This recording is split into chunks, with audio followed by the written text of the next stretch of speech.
The rest of the story, just about everybody I know has forgotten the day Ted Kennedy kissed Richard Nixon. Ted Kennedy kissed Richard Nixon. Oh yes, the Richard Nixon. When he was President of the United States. He kissed him 4 times on the same day, in fact. Ha! Maybe I'd better tell you the rest of the story. Now the family remembers Teddy Kennedy as a remarkably affectionate child. He was the baby of the clan and was showered with attention. Once upon a time, he wrote, I was pampered and spoiled rotten by all of the women in the family, the aunts and the cousins.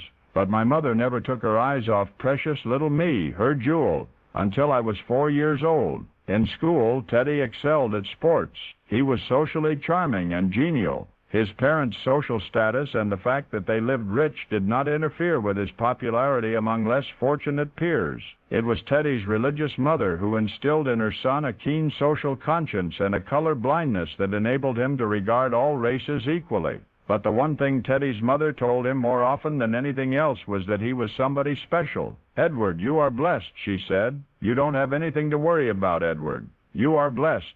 As Ted Kennedy grew up, folks told him that he would make an exceptional lawyer, yet that was not to be.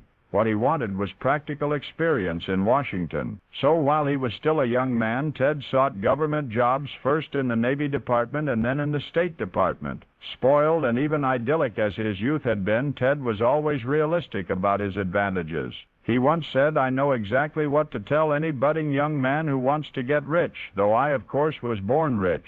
By the late 60s, Edward Kennedy's accomplishments had grown to legendary proportions. Indeed, regardless of their obvious differences, Nixon was never sorry for having awarded him the Presidential Medal of Freedom. President Nixon gave Ted Kennedy the Medal of Freedom, the highest award the United States government can bestow upon a civilian. That was almost 20 years ago. Practically everybody has forgotten that it happened, but it did. It happened before a White House gathering of something more than 100 people in April of 1969. That's when something even more astonishing occurred. Upon receiving the honor, Teddy surprised President Nixon by kissing him on both cheeks.